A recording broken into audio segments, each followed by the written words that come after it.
avoiding the sun is as dangerous as smoking.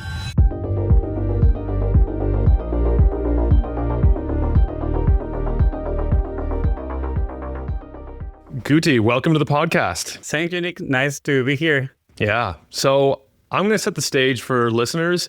A long time ago, I was looking into light therapy products and specifically products designed to mimic sunlight. And a lot of the light therapy products in the market today contain one, two, maybe a couple wavelengths of different light spectrums, like, for example, red and infrared. But they were all missing one of the core crucial components of sunlight that is paramount to a lot of the benefits that we associate with sunlight exposure, and that is ultraviolet light, and specifically UVB. I came across a product a long time ago that used fluorescent bulbs, and it was expensive, and I didn't like the other consequences of using fluorescent bulbs. They were the only ones, as far as I could tell, for a long time to do that, and I figured that at some point someone would modernize that whole field. I thought about building my own, but then I realized playing with UVB and UVA, but UVB in this case, is risky. You have to actually know what you're doing. And then I came across you guys at Mitolux, I want to say about a year ago or so. And I was surprised and glad that finally there was an option on the market that better replicates sunlight. Yeah, it's already been 1 year and a half since we started selling our products. And right now we have the second generation of the first lamp and also as a second version that's more affordable. Yeah. Walk me through your story. How did you get involved in light before we go on to what it is that your technology has and how it's better able to mimic sunlight than any others? Okay. Well, basically, right now I'm 48 years old. So I was raised during the 80s and during the 90s. And in my generation, you were taught to stay away from the sun. The sun is bad for you. Put a lot of sunscreen. So that's the way I was raised. So I was always putting a lot of sunscreen. Many of the chemicals in those sunscreens are now banned because they found that they were actually doing more harm than good. So if you look at a picture of me just 7 years ago, I was like super pale because I almost always avoided sunlight. Then during the last 20 years, I devoted myself as a photographer. So basically, I was working with light, not for health issues, but just as recording. But I studied, and actually I did 17 books on photography. So I have a lot of passion for light, but I didn't have any clue that sunlight could be so incredible for health. For me, sunlight was just vitamin D, as most people do. And that was me. But 5 years ago, during the pandemic, I had a big divorce. It was not very nice, so I got depressed. My testosterone levels dropped, and I had to go to the doctor. So I got TRT, I got antidepressants, vitamin D, and everything else. And it actually did a lot of good for me. That was the best decision back then. But 2 years later, I was still going with the TRT, still going with the antidepressants, and I didn't like the idea of having to be medicated the rest of my life because I was already doing good mentally. The divorce was something of my past, and the doctor said you have to keep taking it. So I always loved to do research, and I started looking like what's the best way to get your testosterone up naturally, what's the best way to get your mood up naturally. And to my surprise, because I didn't expect it, was take sunbaths. Even better if you do naked sunbaths. So I said like, okay, I have already the sun because I live in El Salvador. So we have sun 90% of the year. And I started taking naked sunbaths. And so my surprise, from day number one, my mood was 2 or 3 times better. I was just so happy. And I said like, wow, day number 1, and already starting to feel this way. Also from day number 2, I started to feel an increase in my libido. So only good things. I was feeling happier, higher energy, higher libido. And I started reading a lot of the books. So at the beginning, my focus was on sunlight to basically recover your circadian rhythm and also to get testosterone and also to improve the mood. So fast forward 5 months and I was out of TRT. I was out of antidepressants. and I was feeling incredible. And basically, the only medicine that I was taking there was optimizing my circadian rhythm, having a good night's sleep, taking as much sunlight I could in my eyes and also on my skin. And that was my medicine, and I couldn't believe it. So that's where the journey started. And how did I came with that idea to develop these products? Well, in El Salvador, we had the rainy season, and I was just used to getting my sunbaths. But I tried to buy a product that would combine naturally and mimic sunlight. That means the red and near infrared plus the UVs, and nobody was doing it. So at the beginning, I bought a Sperti lamp because it has a broad UVA, UVB, and did with by red light therapy. But I want a solution that could basically be better. So that's how we started working and developing the Mitolux.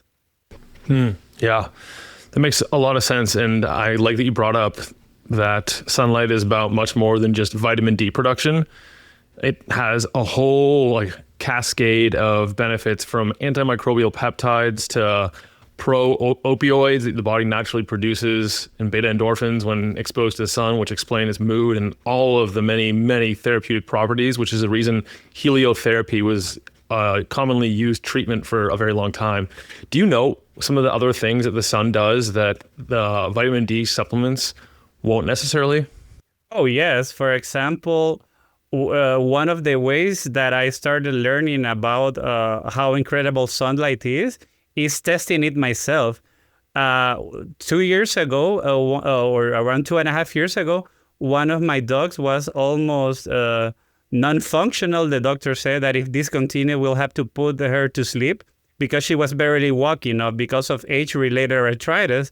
And I love my dog, and I was already having a lot of devices that I bought. So I said, well, I already believed that red light therapy was great for skin anti-aging, but it was supposed to be incredible for arthritis, but I don't have arthritis. So I just made a crate and put a red light therapy panel on the dog. And 2 weeks later, she was running again because she naturally was seeking the red near infrared and staying there for hours. And in 2 weeks, the red near basically has gotten 90% of her arthritis, and she was better than ever. And even the veterinarian couldn't believe it. So one of the best ingredients in sunlight, it's the red, and even more the near infrared, because it can penetrate many inches deep. And I believe that the new scurvy of this generation is near infrared light deficiency. Infrared deficiency, because if you're not going out and you're staying inside with the LEDs, you're getting zero infrared, and your mitochondria need the infrared, or if not, they basically start shutting down. So that was one of the other things that I've learned. But sunlight, it's incredible. It's so many different pathways, and that's just another one, the near infrared.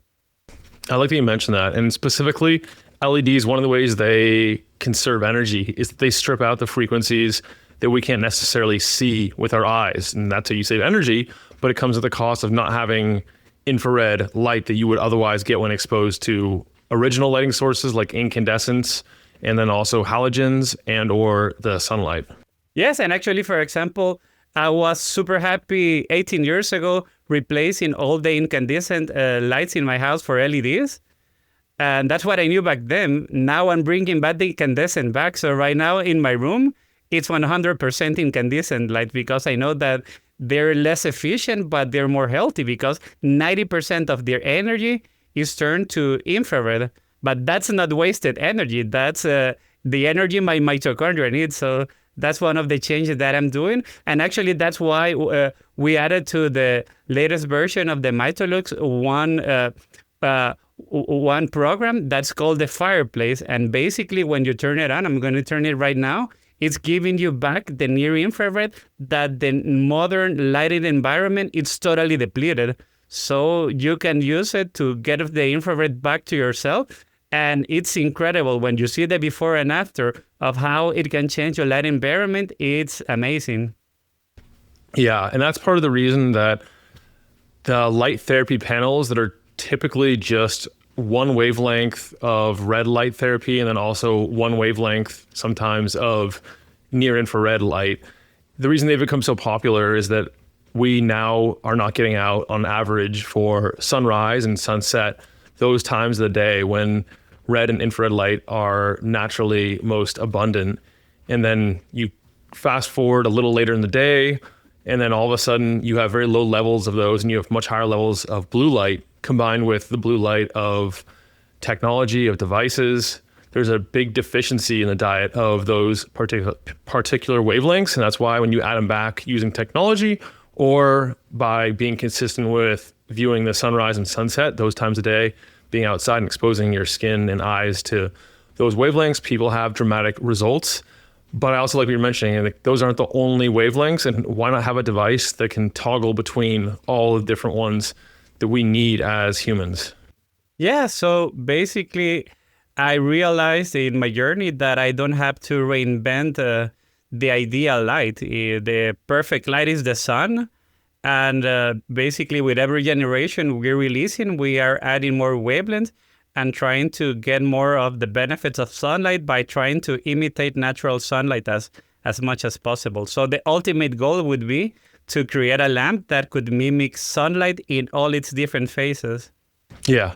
And the so-called purists will say that only a couple wavelengths of light are well studied.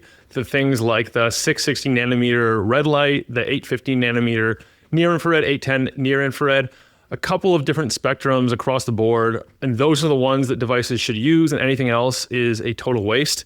But if we actually look at natural light sources, there's never been single isolated wavelengths like that, or even dual isolated wavelengths. It's always a spectrum.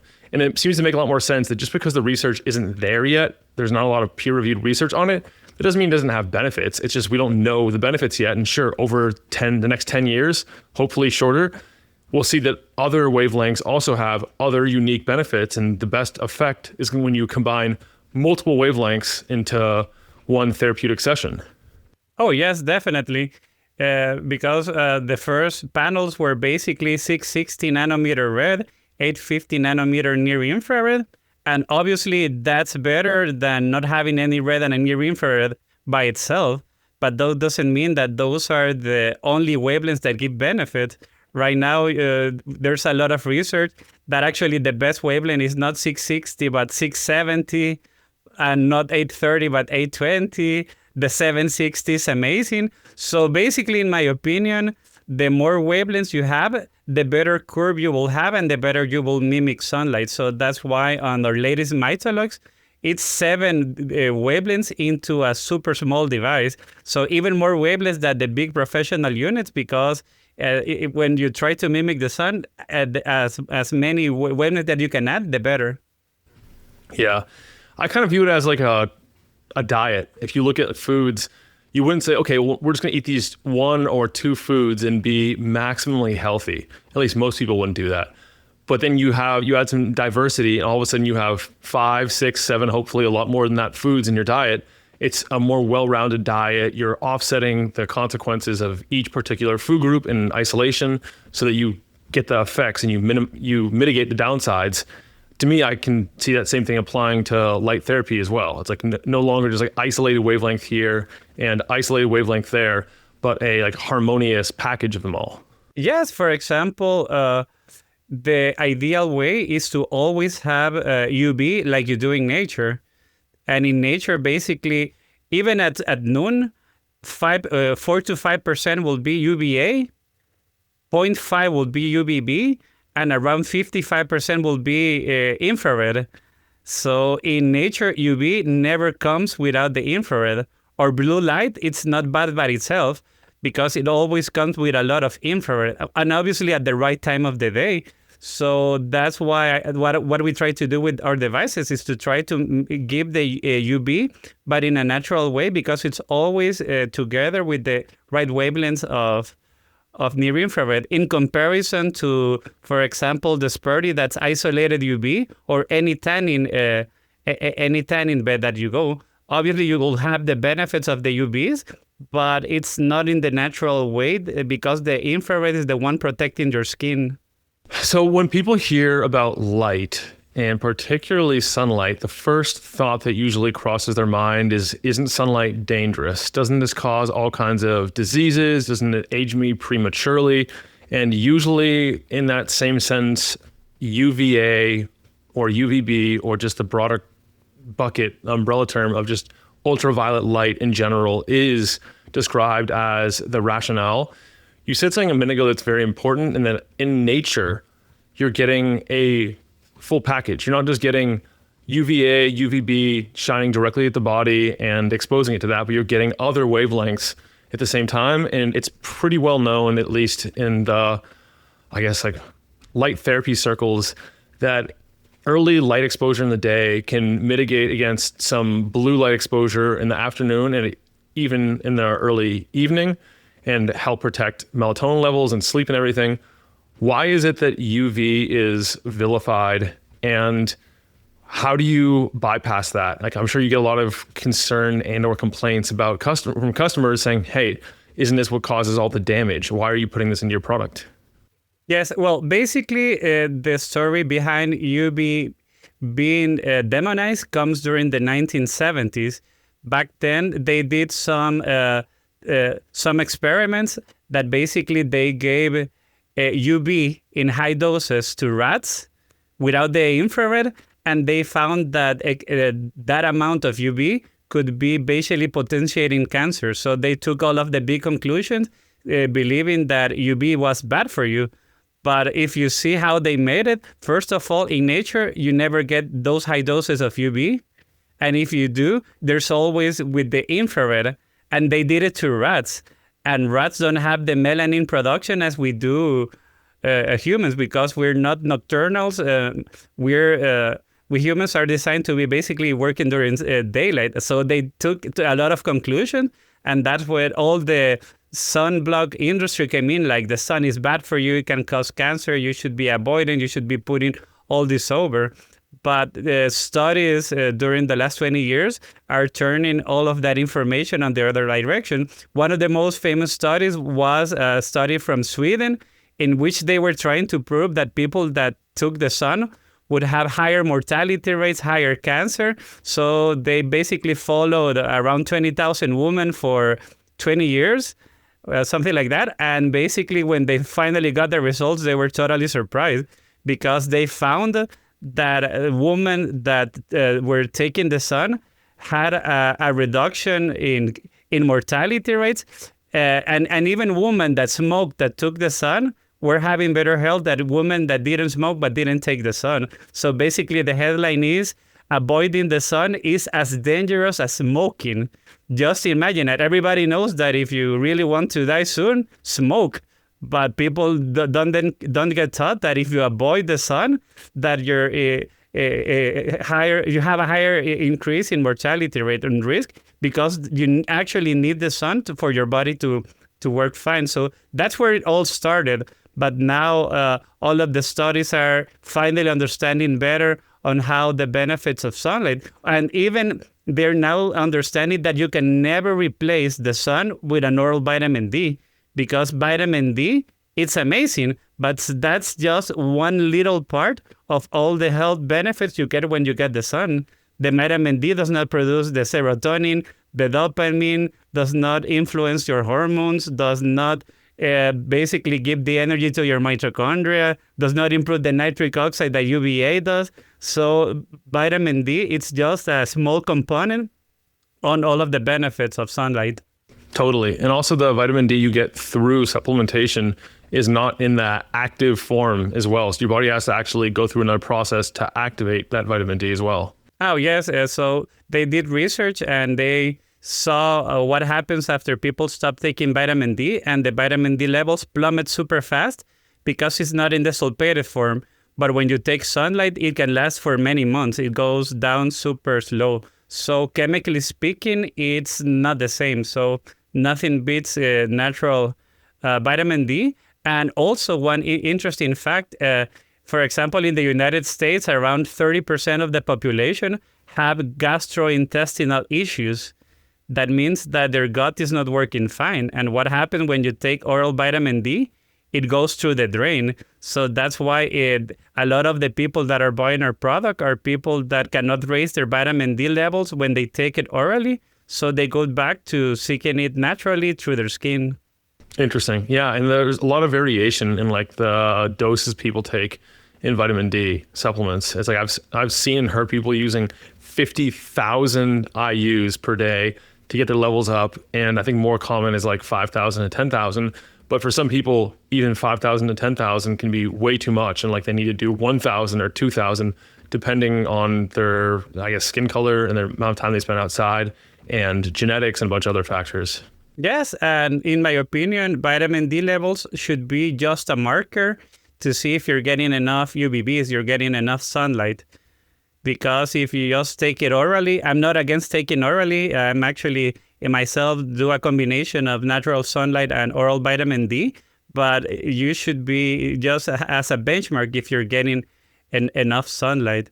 And there's one super nice story that we got from Gary from the Human Garage. I don't know if you heard about them.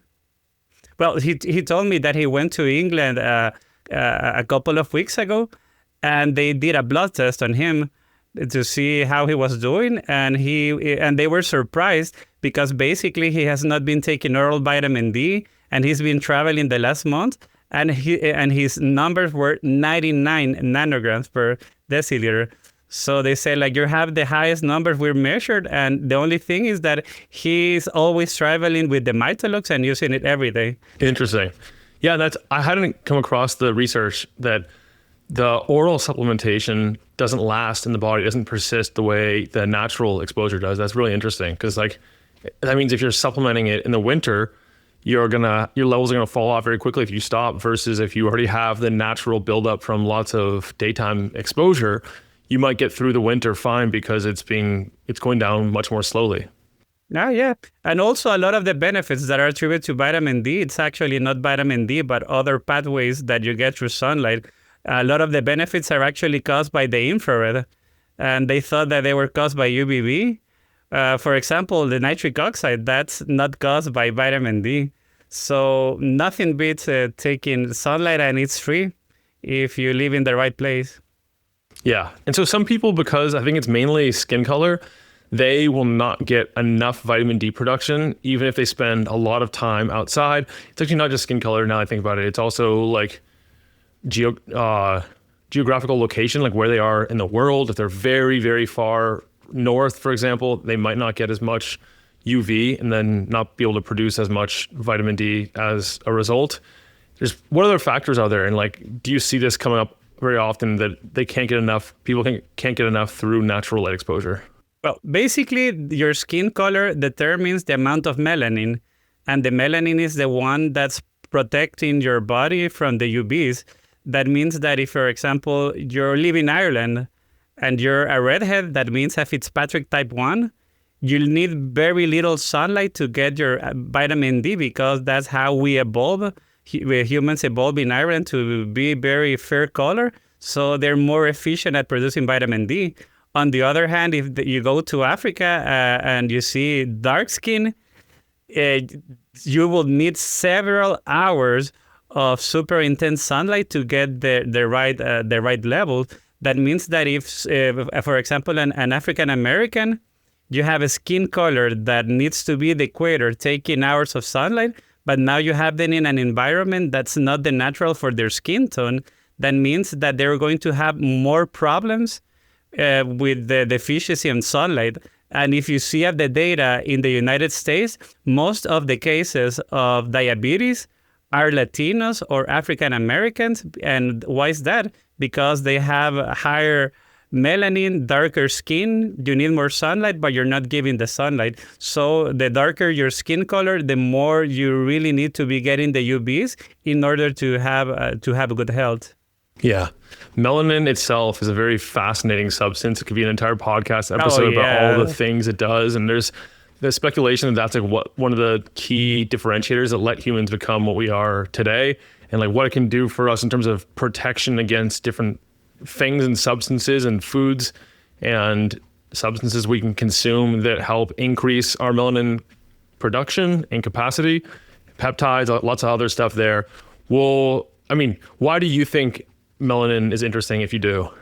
Well, melanin, in my opinion, it's just starting to be understood on the role it makes. And if you see, most of the studies are super recent. And basically, melanin does not only protect from visible spectrum, but it also protects from the UV, but it also been proven to basically absorb any type of the electromagnetic spectrum. So it can be even protecting you from non-native EMF. That's one thing. Also, now it's being proven that melanin can directly produce energy and hydrogen. So basically, we're a solar panel. It's through different pathways. One would be the melanin, the other would be the mitochondria. So it's super amazing because to me, it sounds like science fiction that we're just like plants. Plants are producing energy in one pathway and we're producing in other pathways, but we both need the sun in order to be healthy. Yeah, I came across the work of, I think it was Arturo Haynes a while back, and I believe he's the one who coined the concept of humans being photo-heteroautotrophs, meaning that we can get some of our energetic requirements from the day. I think it's only like 5%. It's not a very large number for most people, directly from solar exposure. Oh, yes, totally. So we're a solar panel. And also when we get sunlight, we naturally have less hunger. And that's one of the benefits. And I've experienced it myself many times. One of the sports that I love doing, it's paramotor. And when I'm out and I'm taking the sun, basically I don't even have lunch because I don't get hungry, because the more sun that I have, the less hungry I am. And when I'm staying indoors for many hours, I just start getting hungry all of the time. Yeah, I think that's working on the POMC neurons in the brain, similar to the GLP-1 drugs like Ozempic too. Oh, yeah. Now some of the pathways that they're using, basically they're recreating what sunlight does to create many drugs, like the GLPs, or even there are some autoimmune drugs that basically what they do is that they mimic what sunlight is doing. That's why a lot of the skin issues, they're treated by getting UV on your skin. So they're just replicating the same pathways you naturally get with sunlight. Well, I'd be remiss to circle back to the conversation about UV and ask you, everyone knows that person who's been in the sun all hours of the day, 12 hours a day. They look older, and it could be a correlation with other things as well. But if the sun and the other wavelengths are really indeed as protective as they theoretically could be, why are we seeing accelerated like photoaging from excess exposure, or what I deem to be excess exposure to the sun? Okay, yes. It's many different factors. For example, naturally, we would wake with sunrise. We would be probably working outside, taking a lot of the near infrared, and that will be basically protecting our skin for the rest of the day, because the near infrared will be protecting. Then you will naturally start getting the UVAs. That will basically be generating more melanin. So when you finally got to noon, you already have a big biological protection against the UVBs. But what happens now, people spend most of the time inside, and maybe on the vacations, they go out and overburn and overtake the sun when they're not ready. So that's one of the causes. Other of the causes, it's filtered sunlight. So, for example, if you're driving, people say, or you can even see it in pilots. Pilots age a lot faster than anyone. And one of the reasons, it's because of the filtered sunlight. If you take a measurement from sunlight when it passes through windows, you'll see that basically 100% of the UVB, it's taken out. Most of the UVA is still there, but also the infrared goes down, and the light that goes through the easiest is the blue light. So what's happening? You're taking out the natural protection of the UVBs and of the infrared. So that's like the perfect recipe for aging your skin faster.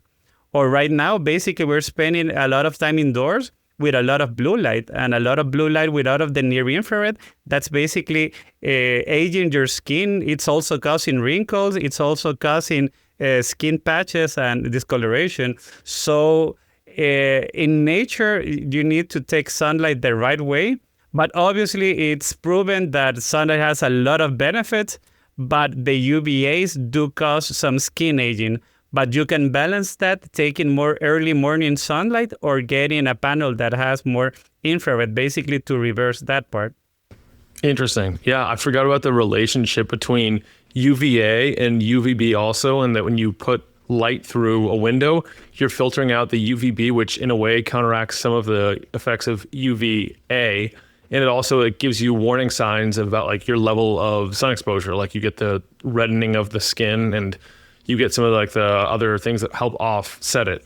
Yes, UVB is very delicate, so it doesn't go to normal glass. That's, for example, with the Mitolux, we use a special quartz glass because that doesn't disturb the UVB. So if we just put our chips to other panels, you couldn't measure the UVB because they use the regular glass. So handling UVB, it's a lot more delicate because it's super easily filtered.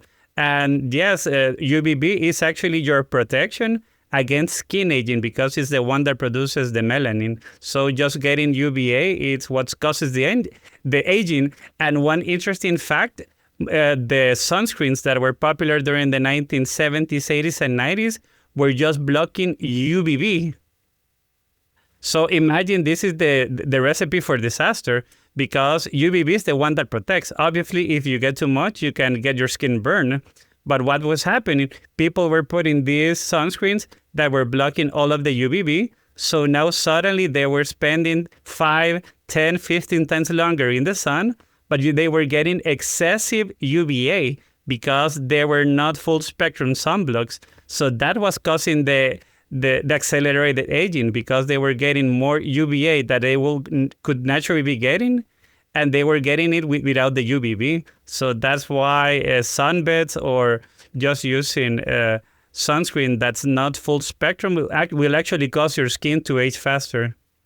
Interesting. So are the sunscreens these days regulated in terms of like, I know SPF, it used to refer to, I think it's the ability to block UVB specifically. Yes, sun protection factor.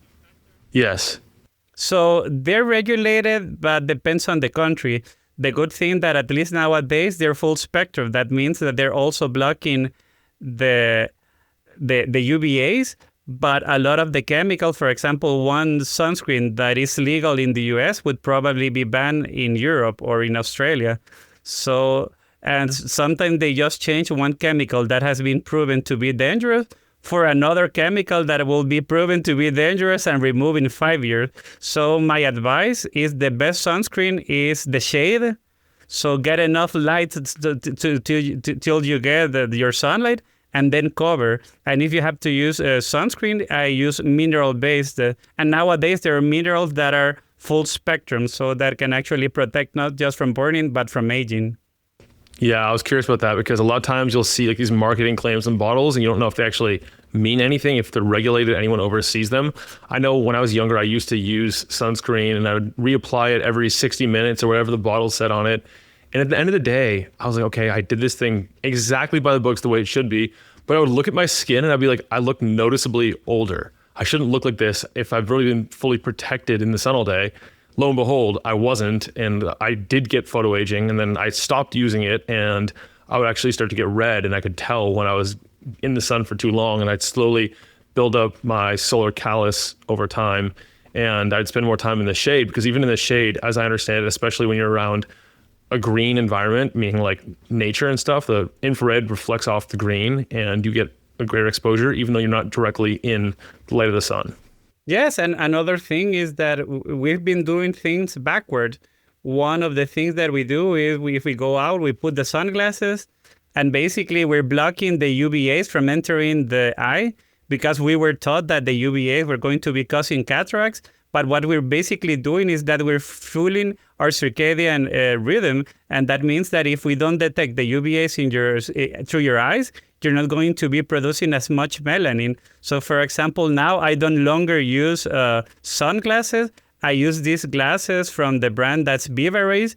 And what's the benefit? It doesn't block UVAs. That means that when I'm out, I'm getting full spectrum light. They do block UVB. So they're not made through quartz, so that would be probably a second generation of the glasses, but at least they let in the UVA in.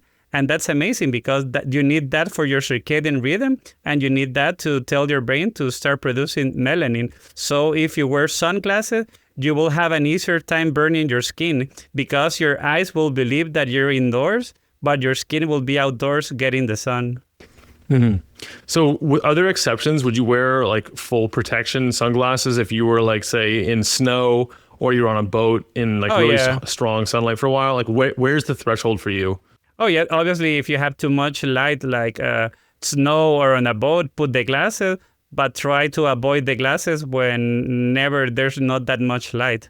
But yes, polarized glasses are an amazing thing, but not for everyday use. So try to get and even in my case, when for circadian rhythm optimization, I love doing morning walks and I get my glasses off to get the full spectrum through my eyes. Yeah. I do that same thing. I try and refrain from sunglasses as much as possible unless I'm in a very harsh climate that warrants their use. I've also heard some doctors saying that like not wearing glasses predisposes you to cataracts and stuff like that, other conditions that you don't want. What have you seen in the research there? Basically, the research says the opposite, that getting the sun does not affect cataract, but avoiding natural light through your eyes causes myopia, and also macular degeneration, and obviously circadian rhythm dysfunction. So you need to get natural light. And they did a study in Japan, I believe, and they compared how the development of myopia in kids at school, and basically the ones that were getting more UVA because they had more natural light, so not an indoor environment, had probably like 70% less myopia than the ones that were just indoors with the LEDs. So the artificial LEDs we're using nowadays, if you don't combine it with natural sunlight, that's the perfect recipe for getting myopia and other eye problems. So full spectrum sunlight is the solution. Or in my case, for example, when I turn on the Mitolux like right now in the fireplace, at least I'm balancing the near infrared. So there's not an excess of blue light by itself. So like the three real solutions that I see here from what you just said, first of all, get actual real light without any impedance, anything blocking. So take the sunglasses off, at least for your morning walk. Then also swapping out the LEDs. And if you can't do that, then or add in a firelight kind of thing where you're getting a fireplace light, where you're getting some of the infrared added back into your light exposure. Oh, yes, totally. So the idea with our panel is to try to give you the benefits of sunlight in different times of the day. One thing that I recommend to people, the people that buy our product, is like have your morning routine. Take a shower and then use the Mitolux for 4 to 7 minutes, depending on your skin color, and you'll have your dose of UVBs to produce the vitamin D and all of the other benefits. Then you can use the Mitolux at night in the healing mode for anti-aging, so you don't need to buy a mask, but you could be getting all of these benefits. And I use the fireplace myself when I'm reading or watching TV or here in my home office to balance the excessive blue light. Interesting. Okay. So when I use your light, I sometimes will run healing mode for a while, and then I'll go to the UV mode or the full spectrum mode where it contains UV.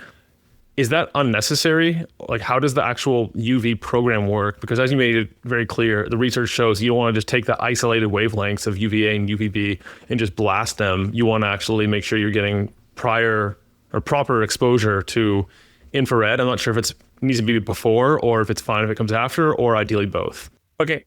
Well, basically, now that you mentioned, there's one secret behind the development of our product, but you can read it in the manual. So actually, it's not that secret at all. But when you use, for example, the P3 and you turn it on, it's 5 minutes. So that means that that's the program that somebody that's a Fitzpatrick type 3 should be using. But also that means that you only have 3 of the 5 minutes with UVs. So actually, it's like a mini sun cycle. The first minute, it's just red and infrared priming your skin, so it will be ready for the UVs. And then you gradually increase the UVs, with the red near infrared, and at the end you have 1 minute or more, depending on the program, with just the near infrared. So we took that in mind to have a mini sun cycle. But obviously, if you have the time to use the healing mode before or after, that's even better because you'll be getting more infrared. Interesting. So what you would not want to do is go UV mode, set it to 5 minutes for type 3, and then turn it off after a minute or so because you wouldn't be getting any of the actual UV.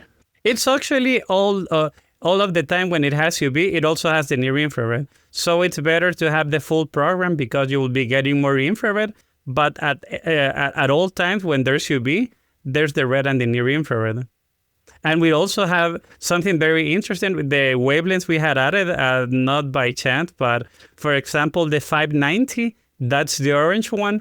We chose it because that's one of the ones that shows that prevents skin redness and also reverses skin photoaging.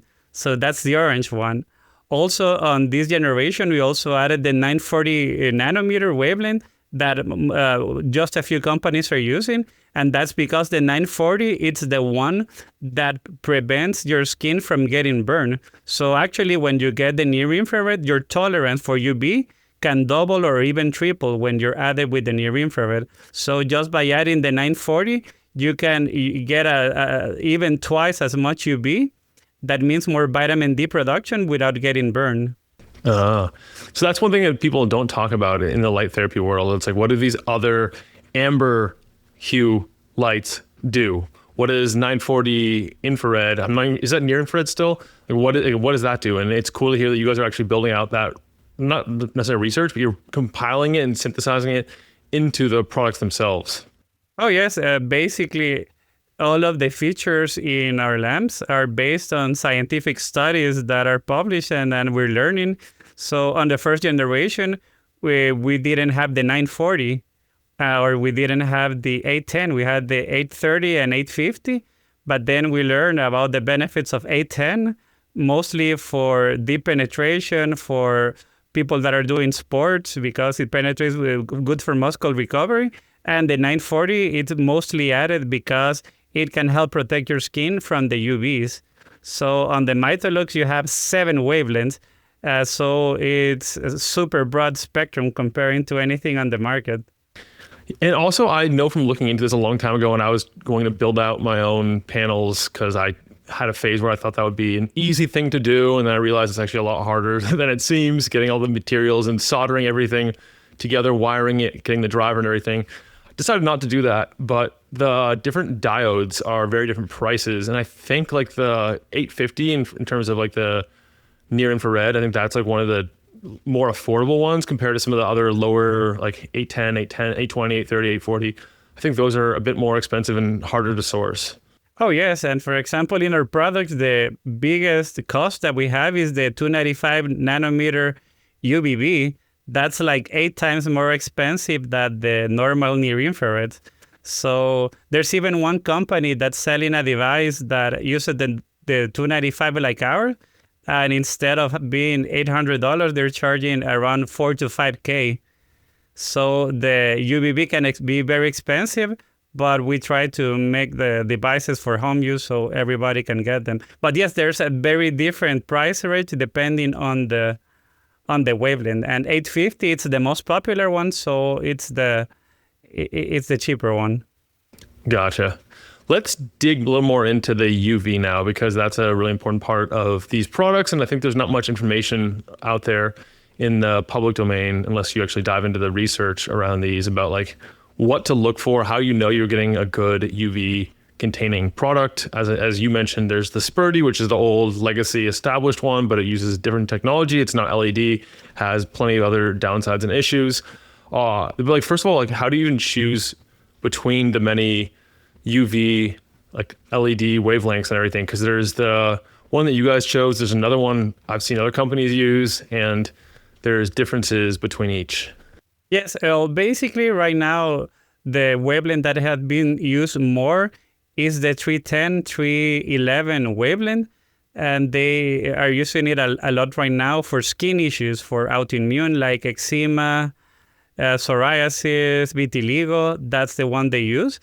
So it's very good for skin issues, but it's not the best for vitamin D production. We chose the 295 because there's a study that basically used different wavelengths of UVB to see what was the most efficient at producing vitamin D. So it's the 295. So that means that you need to take it around 4 times less exposure than the 310 to get the same benefits in the vitamin D production. So the 295 has more energy, so it has more potential to get in your burn, but at the same time, you will need to use it less. So that's where it compensates. So that's why we choose the 295. And yeah, it's incredible at building, especially in small devices that you cannot add that many watts of power. Getting the most efficient wavelength is the best, and also takes less time to get the same benefits. I think that's important because it's easy to hear that, okay, this other wavelength is safer because it is less, I guess, less dangerous. It causes fewer side effects and it's less mutagenic and whatever. But then if you have to use that for a lot longer time frame to get the same benefits, is it really any safer? Or in fact, is that actually more dangerous because you have a higher total exposure? So it's interesting to hear like that how you guys chose that, and it makes sense. Yes, and basically, the device has a lot of power, but you just use it for 3 to 5 minutes. So in contrast with what people do when they take the sun, since they're not taking the sun every day, when they finally do, they spend too much in the sun and they're getting burned. So that's what you need to avoid. The philosophy of our product, it's small doses, but in a consistent manner. So if you follow instructions, you have a 0 chance of getting burned because it's just a little dose. But when you take it through time and do it every day, that's when you start building all of the results. And one of the things that we're the only company to be using in the Mitolux model, we also added a distance sensor. And we did that because I was reading, I always when I do a product, I read the reviews of the competition. So some of the people that were using the Spurdy were getting burned. And it was not Spurdy's fault, but a lot of times people don't read the instructions and just go and put it over, and they were misusing it. So we did the programs because it's easier than choosing minutes. Just choose your Fitzpatrick and it will be balanced for that. But also the distance sensor prevents people from getting too close and getting burned. So it's a safety feature. So it's designed that if you get closer than 12, 13 inches, it will beep and it will pause and it will just continue giving you the red and near infrared. So by doing that, we prevent people that just plug the device on to be possibly getting a burn because UVB can burn. Yeah, and you're also calculating the dose based on a particular distance. And if you go way closer or way farther away, then you're going to be getting different results. And so what I've been doing is I'll find where the sensor says I should go, and then I'll back off a little bit from there. Is that a good approach? That's the best approach because even the Spurdy is designed for 15 inches. We designed for 15 inches, and the sensor will pause the unit at 12. So basically, get close, and when it starts beeping, just move 2-3 inches away, and that's the sweet spot. And that's the beautiful thing because it helps you have the same dose every day, so you won't have any surprises. And basically, you start with a P3, for example, in your case, but that doesn't mean that that's the end point. For safety, that's your starting point, but probably next week you can go to P4 and you test your skin if you're not getting to red, and then you keep going up until you find the sweet spot. The sweet spot in Caucasians basically is when you get a little pink, because there's also a curve for vitamin D production. So if you burn, actually you're reversing the production of vitamin D. So you just need to get the right amount to have the best efficiency at producing vitamin D. Yeah, you'll also cause inflammation. You'll force your body to actually repair excess exposure to begin with. So it doesn't make sense, especially if you plan on going outside later in the day as well. Oh, yes, totally. So it's all about consistency. It's all about getting the right dose to see the result. And usually, either by taking sunlight or using our product, you could see a measurable number on your vitamin D level from month number 1. And usually within 3 months, you can go from deficiency to at least normal levels. But if you keep using it every day, it will just keep rising. And we also have stories of people that were taking oral vitamin D and couldn't raise their levels more. But when they combine it with our product, they finally got their levels raising 20 more points. Interesting. Okay, and when I use it, I usually target my chest area without a shirt on. Should I be rotating it, like doing my chest today and my back tomorrow, or does it not really matter? Your skin is your skin, so basically you could do that. You'll still be producing the same amount, but if you want to produce twice, then you can use it once in your chest and once in your back. So it's safe to have multiple exposures like that? Are you saying the same day or different days? I recommend just one exposure a day on the same area, but you can expose different areas of your body. And as I told you, the P3 for your skin type is just the base point. But probably if you next week you can raise it to P4, 1 month later you can raise it to P5, because you're going to be building your solar callus. That means that the more you use it, the less efficient your skin will be at producing vitamin D, because you will be having more melanin. But having more melanin is actually healthy. Yeah. And so the way it looks is it doesn't look like it's covering my full body, because I'm 6'3", so pretty tall. And it's like obviously not laying at my entire body. But because of the way that vitamin D production works and exposure works to UVB, it's going to have systemic effects. It's not like I'm only going to get increased vitamin D in this portion of my chest. It's going to be like systemic. Oh, yeah. Chest is basically a 25% coverage of your body. So that's good enough to have good vitamin D production, because if you're wearing clothes, just your arms and your face, that's just a 10% part of your body. So it's not practical to get your vitamin D if you're wearing clothes. So the best actual way to get vitamin D would be just to be completely naked, laying down at the midday sun, and that's where you will be getting, because you have the biggest area of your body. But just using it on your chest, it's good enough to be producing around 3,000 IUs of vitamin D in one session. And then does it matter when I do the session? Like I'd assume if I wanted to make it match what normal exposure would be, ideally midday sometime, because that's when UV is naturally highest. But do you see good results from using it, for example, in the morning? I'm not sure about UVB in the evening. Yes, definitely. It varies between people. I've seen some people that write us and say us like, I use it at night, but I got an energy boost, and sometimes that's what you don't want to get at night. So that's a great thing. Imagine a product with light that gives you more energy, but also the best thing is just to sync it up with your circadian rhythm. That means I recommended using it during daytime, the best in the morning or at noon. And if you're going to use the device at night, use the healing mode that doesn't have any UV, so you align better with your circadian rhythm instead of disrupting it. Okay, simple enough.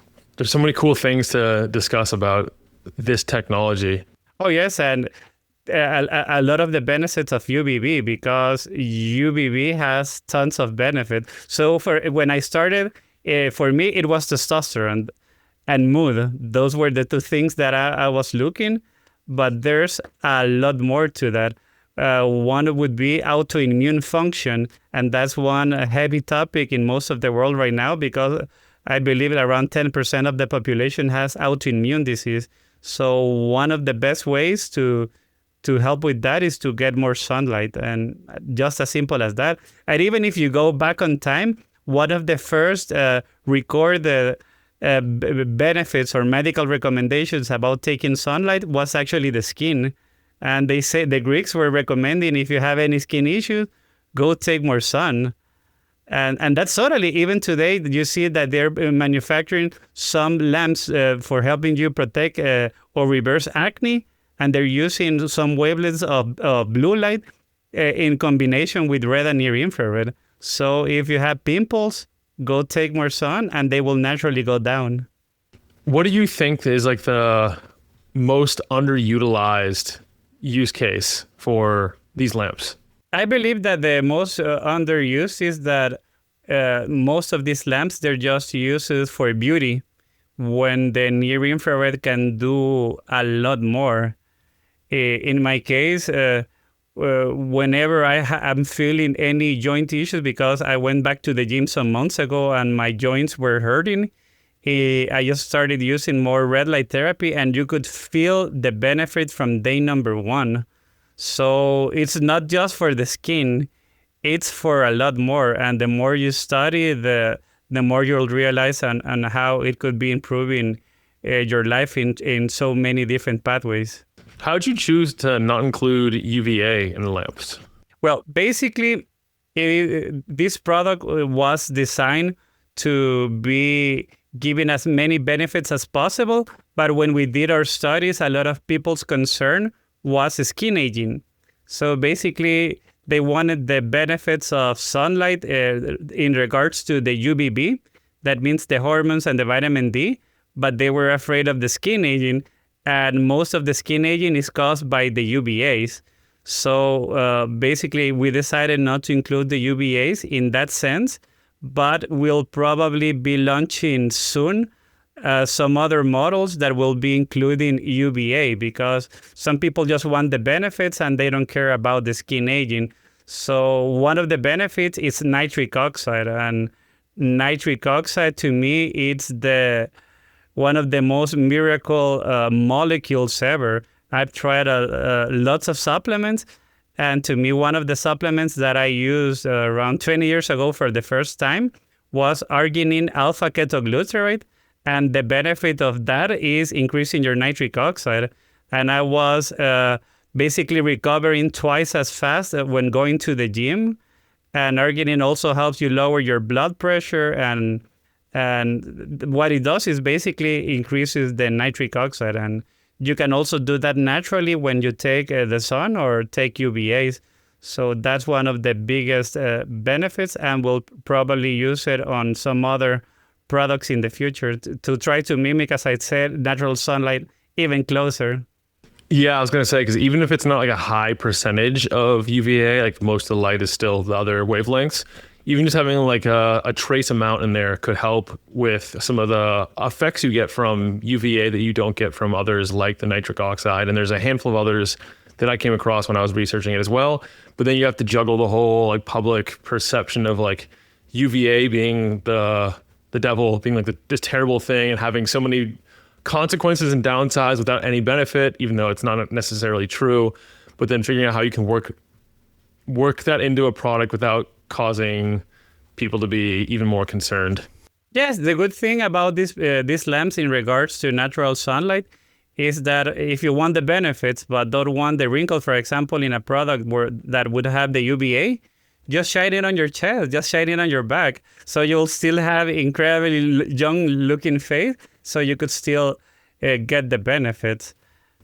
Yeah, that's a great point. When I go out in the sun, I always try and wear a hat or something if it's going to be after the early morning or late evening rays, because that's when UV is highest, and I can help keep my face looking a little bit younger than if I was to not wear a hat. So it's a good tip that if you're going to apply UV to the body in other ways, or full spectrum light that contains UV, that just don't put it on your face or areas that you don't want to look perhaps a little bit older. Yes, and for example, what I do when I take my sunbaths, I do it here in my house, and I do them naked because better coverage, and you also want to be getting the UVs and the near infrared on your genitals, because that helps a lot. The Leydig cells get benefit from getting the near infrared, so you're having a healthier testosterone production and also fertility. But what I do is that I use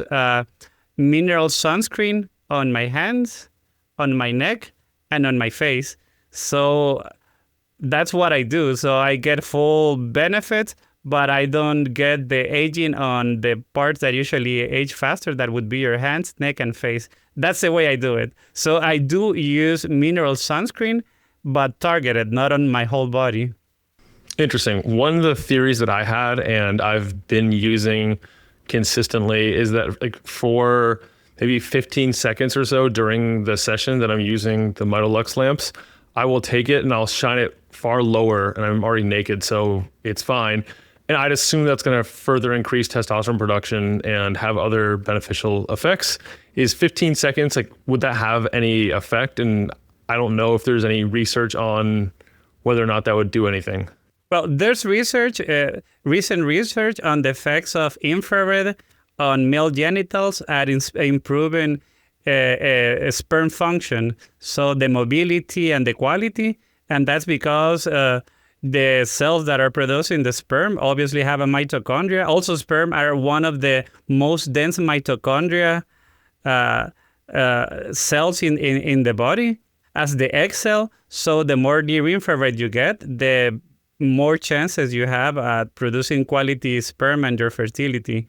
So that there's research on that, but the only research we have on the UV on your genitals is from 1939, and basically they saw an increase of 300% of a prohormone that goes in the production of testosterone. So it's not actually testosterone, but other hormone. But yeah, there needs to be more recent studies regarding that. But I would recommend basically to try to do a full cycle down under if you want to see the benefit. But even if you use it in any part of the body, you will feel the increase in libido because of the UVB. Yeah. Cool. I did not realize that. And also one thing that I try to mention people is that one of the best indicators of your health is your libido. Because when do you have your highest libido? Basically, when you're a teenager, that means that your hormones and everything are doing great. And when you're at my age, that libido has gone down. And when you're 70, and one nice story that I love to tell, I gave my father one of the lamps, and I told him, just use it. It will help with your hair. I didn't go. And he calls me like 3 weeks later, and he said, Gerardo, I'm having a side effect with the lamp. And I thought like, wow, maybe he overused it and he got burned or something. And he said is that I'm having morning erections again. And that was his side effect. So I told him like, you're 81 years old. That's a great side effect.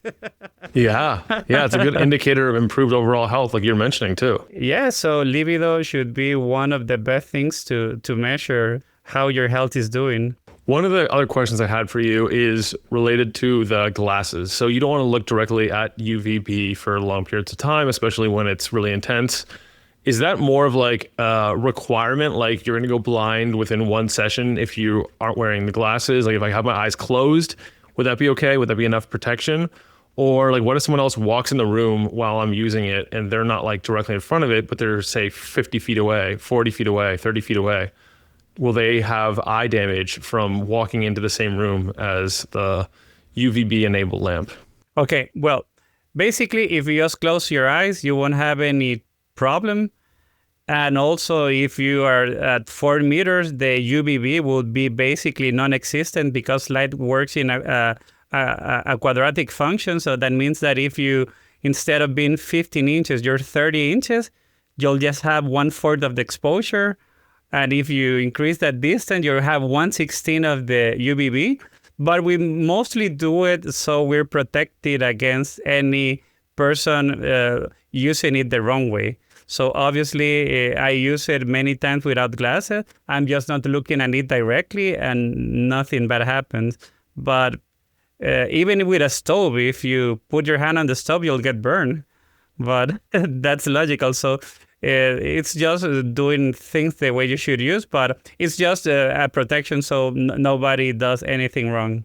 Yeah, I figured. I just know that it's when playing with UVA, UVB, I want to be a little extra careful. And so if I am aware that it's not like, I'm not going to go blind in one session from taking the glasses off or forgetting the glasses or something, that's just reassuring. But in general, of course, it's safer to use the glasses. And like some manufacturers will include glasses with devices that do not contain UVA, UVB, just for red and infrared. For red and near infrared, you don't need it, actually. Actually, it's good for your health.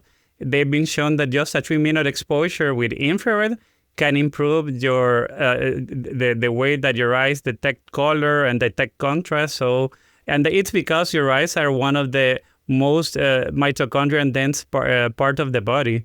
So people believe that in one cell you have one mitochondria, but in one cell, I believe that the egg cell has more than 15,000 mitochondria in just one cell. Your eyes have like 4,000. Heart muscle have also a lot. And the only cells in your body that don't have mitochondria are your red blood cells.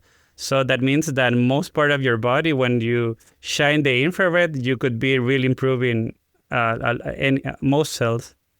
Yeah, and neurons have up to 2 million mitochondria per cell as well. Wow, I didn't know that was so much. And yes, and that's why you see that there are some devices now, like the Ceratribe that my father is using, and it's a great product. And it puts the 1064 nanometer because it has a deep penetration, because the skull is designed to receive sunlight. So part of your brain is receiving the near infrared. So imagine your brain is actually designed to be being nourished by the near infrared. And if you're all day inside or if you're wearing a hat, you're not getting that infrared.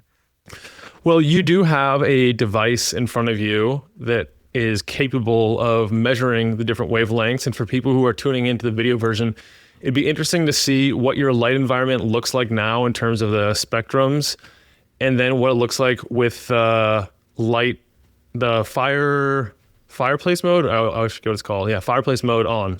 Yeah, I'm going to show you because my light environment here is not that bad, because I have here a special LEDs that have like full spectrum visible light. But just to give you an idea, so most people's light environment will be worse than I'm going to show. So this would be me pointing to the screen, and this is what I'm getting here. Okay, we see a graph with big spikes of blue, little spikes in green and yellow, and decent spikes in red. And is there infrared in that too? No, zero infrared. But I'm going to turn this light so you get an idea of how actually the light environment is, because this is a special light I use. So this is what you would be really getting. Okay, so this is... Oh, wow. Huge spiking blue now and smaller spikes and everything else. Okay, so that's what you're getting. You're not getting any infrared. The light is super bad quality, no infrared, and also no violets, and a spike in blue. And now I'm going to turn on the fireplace just a little bit. And I'm going to do, here it is. And now I'm going to do this again. So you have a measurement and you'll be surprised. Oh, wow. Is that almost entirely infrared and a tiny little spike of red and nothing else really even visible? Yes, that means that the blue now, it's basically not even visible, because the red-orange is outpowering it, and that other spike that you see is the near infrared. So basically, we turn a light environment with 0% infrared into a light environment with about 95% infrared, and basically no most blue light. And I'm going to show you one other thing. There's not even one device that can measure the whole spectrum. Yes. And so I'm going to show you, because this is the Mitolite, so the other has even more wavelengths. But I'm going to show you here that we even have wavelengths that most devices cannot measure. So on the other device, we saw the 850, but we couldn't see the 940. But using this device, that's targeted toward the near infrared. So you're getting a lot of full spectrum light, but basically you're harmonizing and neutralizing the bad environment that you have. And what happens if you turn the other light on while you keep fireplace on at the same time? How does that change the overall? It will still be a great difference. So this is, I'll turn it again. But this is not that bad because this is a special LED. You still have a blue spike, but you have a little red. But now if I turn the fireplace mode, you'll still be super surprised on the difference. Nice. Wow, that's really impressive. I didn't realize it was that dramatic of a difference. It looks almost exactly the same as when your main LED light for the video was off. Yeah, so this is one of the great benefits that you could have with either of our products. It's a lamp that you could be using all day long. It doesn't disturb your eyes, and basically you're getting back the near infrared in your lives. And as I told you, we started by introducing the UVB, and no other company was doing that. But now we also understood on all of the benefits of having near infrared, and not just one dose a day, but having it all day around. And with the infrared, you can use it while you're working in front of your screen, or you're watching TV or reading. And as you see, it's an incredible difference. Yeah, that is incredible. The final question I have for you about the technology itself is that I have these desktop devices. They can go on the desktop and they're very portable. It's good for traveling and everything. How does the power emission, the power output of these compare to like a device that is like, I guess, less portable, like a full body device? Like, am I going to get a therapeutic dose with just this one alone, or would I have to use it like 24/7 to get like any noticeable overall effect? Okay. Regarding UVB and vitamin D, our device is around 9 to 15 times stronger than the sun. That means that in just 5 minutes and just with your chest area, you're covered with all the UVB that you need for the rest of the day.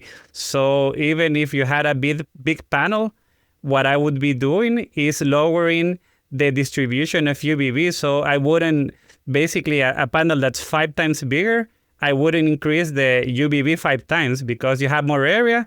So it would be better to distribute that. Regarding the red and the near infrared, obviously the bigger your panel, the better. So what I do in my room, I have a big panel that's just infrared, and I combine it with the Mitolux. But that's if you want like full body. But one of those panels, you cannot bring it with you. So that's one of the beauty. And actually, I bought a big panel for my father, half body, and he gave it back because he said, like, I don't have the space, I don't like how it is. So the idea with the Mitolux is to have a panel that's strong enough to give you results, but doesn't take space, and you can take it with you wherever you're traveling. For example, just imagine this is giving you all that power. It's just 2.5 pounds, and you can take it with you. So that's at least for most people, that would be a better solution than a big panel. And so if I have a big panel and say I spend 15 minutes in front of it, could I use either of the two desktop models and put that there, take my shirt off, work for an hour instead of like the 10 or 15 minutes instead of in front of a big panel, and be getting like still like a therapeutic amount of like red and... Oh yeah.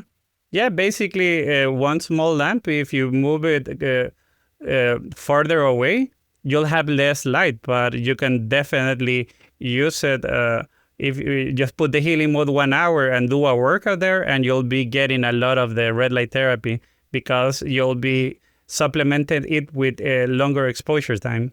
Okay. Yeah. And so for the red light therapy and infrared therapy benefits, there's obviously certain things that are going to be like systemic effects, like for example, offsetting the effects of blue light and other forms of light. Are you also going to be getting specific like spot targeting local effects? Like say if I shine it on my hand, where I'd be getting like a unique treatment to my hand, but not necessarily like my stomach? They did a study and they basically were shining one side of the face with the red near infrared to see how it compared to the other side. And they noticed that obviously the best improvement you got from the side that was getting the red near infrared, but they were surprised to see that they were also getting some benefits on the area that was not receiving the red and near infrared. So there's even not as great as with vitamin D because that goes into your bloodstream, but there's a systemic effect that when you get near infrared, that translates to all the rest of your body. And you need to know that what's happening is that mitochondria and the cells are communicating with each other. So when you get a biological reaction in one part of your body, that will translate for the rest. But if you have like a localized arthritis, obviously, the more that you use it in a localized area, the more benefits you will get in that place. Wow. Well, Gerardo, thank you so much for sharing all this. I've gained a ton of wisdom, and unlike so many other companies I know in this space who are just like adding Wi-Fi connectability to their devices and things that aren't really moving the needle much, you're actually doing a lot of cool stuff, including like the dynamically